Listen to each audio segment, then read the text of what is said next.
नमस्कार राम राम दोस्तों, मैं रिपोर्टर हरीश अबार अपनी मौजूदगी है बाजौर गांव की काहिरों की डाणी है बटे अब मौजूद हाँ मौजूदगी की वजह है पीछे डीपी है पूरी की पूरी डीपी जली है और नीचे पूरा तार जलेड़ो है। मैं पूरा तार दिखाने को भी प्रयास करूंगा, एक एक चीज हटाऊं दिखाने को प्रयास करूंगा, लेकिन स्थिति इतनी भयावक ही अठिया का जगह लोग ही जगह मान अपन बताई कि कोई दीवार का पास ज्यादा हाथ लगा रहे हैं। अभी दीवार में करंट आ रहे हो, अगर जमीन में पैदल घूम रहा है तो भी कमा करंट आ रहे हो, और मकाना का माँ रखेड़ा फ्रिज कूलर और आसपास का माँ जितनी भी फिटिंग वगैरह करेगी सारी की सारी जड़ चुकी ही।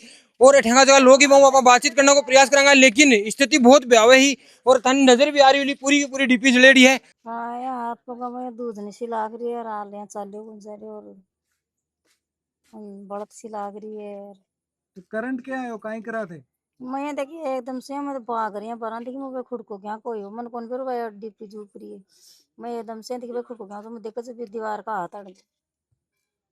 दीवार आली है के? मौसम से है भैया तो कौन यार। हाँ जब करंट आ दीवार के ही चिप गया क्या झटको लाग्यो? मैं तो पड़ गई पास बेरो को नहीं मन तो इंजेक्शन लागे भी बाद में भी अभी आराम को नहीं आएगी? आले यहाँ हाथ तो यहाँ समझा नहीं वो थोड़ा डर कौन जा रहा। शाम का लाइट आई और एक फ्रिज का तार लग रहा, फ्रिज दफेड़ दफेड़ धूप रही हो, बाद में पानी वो सारी लाइट आना बंद करके पानी बगायो जिसे बुझको नहीं तो बुझतो ही को नहीं बाप। पूरा कमरा में धुआं धोर हो गो बास्टे बटा की पूरा कमरा फ्रिज सारो धूप दो तीन कूलर पंखा बोर्ड बाल्ड सब। आप बताओ क्या हुआ फिर, कैसे कंट्रोल करी आग को?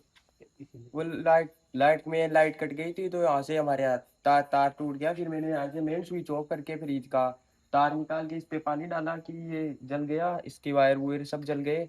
और ये इसकी फ्रिज की गैस की टंकी है जो गर्म हो गई, जो इससे फटने का डर था, इसलिए मैंने इस पे जल्दी से पानी पानी डाला कि ताकि कोई जोर से फटे ना। और तीन चार बोर्ड बल गए और एक बाहर वाला बोर्ड जल गया। मैं अंदर पंखा का तार लग रहा था, जब मैं जाके काटने की कोशिश करा था तार को भी पकड़ के और बाद में यह धूसने लग गया बुरी तरह, बाद में मेरे को पता नहीं।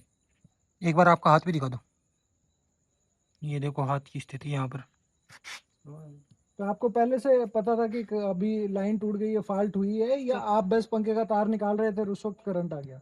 मेरे को वो लाइट को में मैंने मिस्टेक हो रही थी ना, मैं पकड़ तार ही काटा था बस। मैंने भी मेरे को नहीं उतरा, मैं मेरे भाई के लग रही थी इतना वो पंखो तो मैं देखो लोग के अड़ता ही करंट आ जाएगा उतना भी का चक्कर में मैं भाग तार काटवा फिर और मैं बिठे चूट को। तो फिर आप हॉस्पिटल जाके आए? अभी जाके आए हैं। दिखाया डॉक्टर को, क्या बोले? अब ठीक है थोड़ा। अभी आपको ठीक लग रहा है तो मेरा हाथ में थोड़ी यहाँ चल हो रही सुन हो रही है। है? और कोई नुकसान हुआ कोई उपकरण का घर में? दो तो है पंखा हो गया है, मोटर खराब हुई है पानी की मोटर? हाँ, और फ्रिज का तो पता नहीं चलेगा तो फिर पता चलेगा। अब मैं पंखा में तो धुनी निकली। ये करीबन 2.5 महीने पहले मैंने छत ढलाई कराई थी जो पड़ोस में घर है उसमें। तो उसमें ऊपरों का वायरिंग जा रही है, जो तार है मेन वायर है उसमें। जब मैं पानी का जो तराई कर रहा था उसमें करंट आया। मैंने लाइनमैन को बोला था कि इसको या तो सही करवाओ, तो उन्होंने 2-3 बार मेरा फ़ोन उठाया, बोला कि देखते हैं 3 विजिट करेंगे साइड पे आके। 3-4 दिन बाद में आए, वो मेरे को बोले इतना खर्चा आएगा। बोला कोई बात नहीं, मैं दे दूँगा। अभी भी उस लाइन वो मेरी छत पे पड़ी है, जो लाइन जहाँ से टूटी है ना उस खंबे से ये खंबा है ना उसी पे लाइन पड़ी है, अभी भी छत पे पड़ी हुई है। उसमें भी जगह जगह लाइन में कट लगे हुए हैं। ये पूरी लाइनिंग है, इस लाइन है, इस पे हर जगह कट है। ये वायरिंग पूरी खराब हो चुकी है, बहुत पुरानी हो चुकी है। तो इसकी शिकायत आपने पहले भी किया है ना? हाँ मैंने तो वो गया हुआ था बाहर, तो मैं आके देखा तो इन्होंने फोन किया कि है ना घर में करंट दौड़ रहा है। तो मैं आके चेक किया तो उधर है ना पूरी तो लाइट जली हुई थी, घर में करंट दौड़ रहा था। मेरे 2 बच्चे हैं, एक ये मेरी वाइफ है, तो ये तो ना इधर पड़े थे बाहर। तो मैंने देखा ये लाइट है ना कहाँ से करंट मार दिया, तो चारों तरफ देखा तो उधर लाइन कटी, वो सारा है ना वो शॉर्ट सर्किट कैसे हो रहा था उधर, क्या मालूम है डीपी से हो रहा था क्या मालूम। घर पे है ना करंट दौड़ रहा था इस तरह से। और बिजली विभाग की कमी है, ये सब सारे ये तार झूलते हैं। अब कितनी बार भी बोल दिया लाइनमैन को, बिजली विभाग को बोल दिया, सबको बोल दिया कि इसको सही कराओ। हमको ना रोज झटके लगते हैं इधर, रोज रोज है ना उस डीपी में भी है ना करंट आता है, ट्रांसफार्मर के अंदर है ना उधर भी है ना, कभी तो कहीं गाय मर जाती है, कभी कोई बकरी मर जाती है, कभी कोई लड़का वो है ना वो चिपक जाता है। कुछ सुनवाई नहीं करते हमारी। तो आज शाम की घटना के बाद में कोई बिजली विभाग से आया आपके पास? शाम को है ना लेट बाद में आया, हमारी तरफ आए नहीं ना। हमने फोन किया, वो बोलेगा उधर करो कंप्लेंट डालो, वो बिल पे नंबर देखो, बिल नंबर वो पहले वाला पे से डायल करो, इस पे तो मिलता ही नहीं है, कहाँ से कंप्लेंट डायल करें हम। आपने लोकल जनप्रतिनिधि सरपंच उनको सरपंच को फोन किया तो सरपंच आया था 6-7 बजे, उसको तो फुर्सत ही नहीं मिलती है। नहीं, सरपंच का दायित्व है कि ये काम करवाना चाहिए उसको, सरपंच कुछ नहीं करवाता हमारी तरफ।